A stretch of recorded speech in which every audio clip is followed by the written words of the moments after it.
How's it going, guys? My name is Taylor Reed, and Brandon Fair asked me to come on to share some of my experience with my sobriety, some of the challenges that I've been dealt with, and some of the biggest takeaways, on my journey so far. My addiction for me started pretty early. Like, started getting into alcohol when I was 3. It wasn't like anything serious, but up until I was about 8 years old, that's when I was getting blackout drunk, started smoking pot. Into high school, started messing with pain pills. Sophomore year was coke, and throughout the years it kind of progressed into heroin and meth. In the last 4 or 5 years before I got clean, I was dancing with the devil. I was shooting up heroin, meth, sometimes both. If it could melt in a spoon, I would pretty much slam it.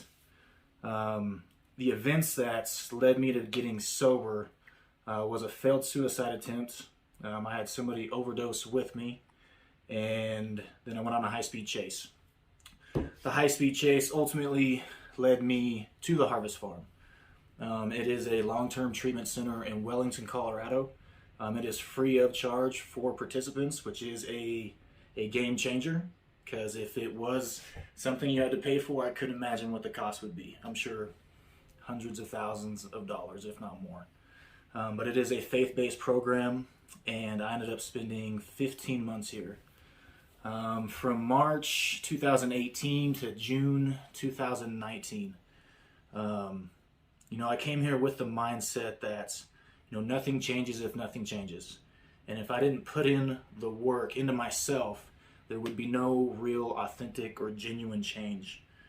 This was my third little stunt at sobriety, going through treatment centers. It's quite the experience coming here, because you grow relationships with the other participants, with staff members, and unfortunately sometimes they leave early. They'll relapse while they're here at the facility. Sometimes you wake up the next morning, they're MIA, they're gone.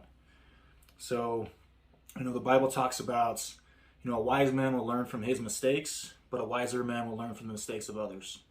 And I feel like with the large group of guys here, I had the opportunity to learn from a lot of the other guys, from what worked for them to what didn't work, and just kind of incorporate my own style, my own kind of regime, my own recovery process. With recovery, there are many pathways to recovery.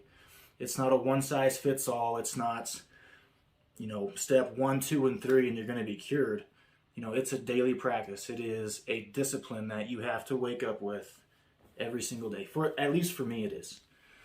Some of the most rewarding things is, proving to myself that I can do this. A seed was planted early on in my first treatment center that the typical heroin or meth addict will relapse, or will go through treatment, either relapse or go through treatment like 7 or 8 times. And that was my first treatment center, so I was just thinking oh shit, I got a ways to go. But dismissing that thought, taking what's useful, discarding what's not, making it your own. And I feel like when guys get to that point where they are ready for change, they have that true, honest conviction, that desire for honest change is when they take the necessary steps. Rebuilding relationships has been huge. My family trusted me again. Creating this new community of people here in Wellington and Fort Collins. Getting to see the new guys at the program, kind of figure out what works for them, their own recovery process. Not being a slave to a substance is one of the greatest feelings. I still dabble with nicotine and tobacco and stuff, but that's pretty much my only vice. I can handle that. Just being happy, genuinely happy, having good conversations with people, waking up not feeling sick or not craving something to where it makes you do these unthinkable things. That's the biggest takeaway, the biggest benefits that I have noticed from my sobriety. And it's not like, I always tell people, beware of destination happiness.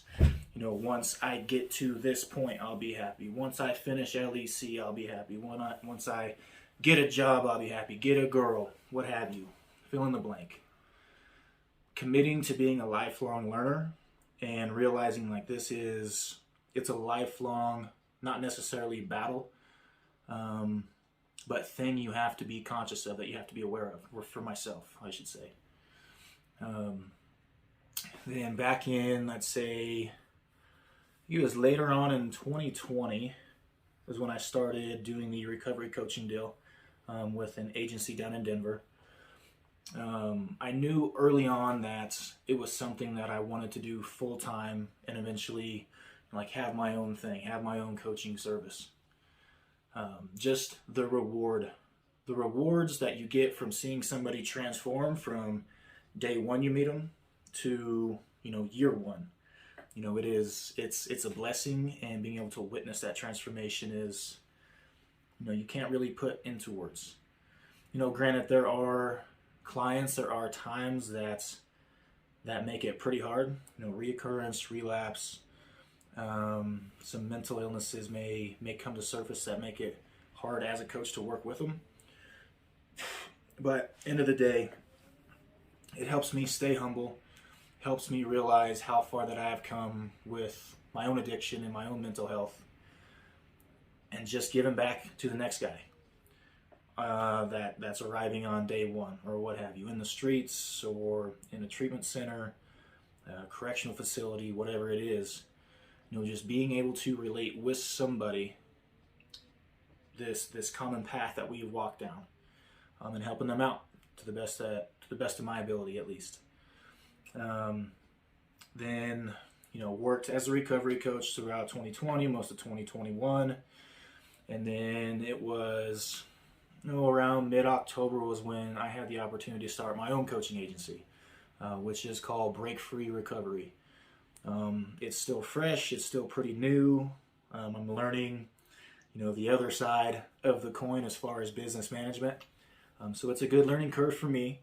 I'm still able to work with the guys that I was previously. It's just, continuing to move forward. Still the mindset of proving myself to myself. I hear a lot of guys saying like, oh, well, I'll prove this person wrong. I'm going to prove my parents wrong. Whatever it is, it's prove to yourself. I'm trying to prove to myself that I can do this, that there's this untapped level of potential that I've always had. I've never been able to reach it though, because my addiction, it caught me really early on in life. And there are times where I hit this certain emotional threshold, level of stress, get overwhelmed, where my scapegoats is alcohol, drugs, and fall flat on my face and lose everything.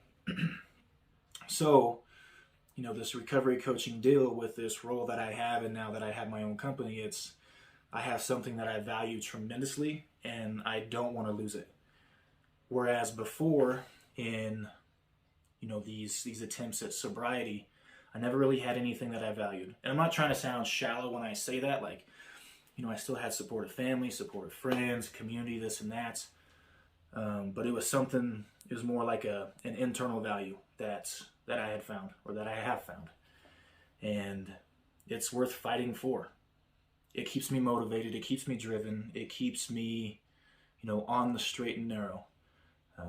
Just because I'm trying to help the next person out of their darkness, help bring them into their light, and figure out their it. Like I can confidently say, like, I have found my it with sobriety and what's going to keep me level-headed. And it's fun, it's challenging to help other people like find their it.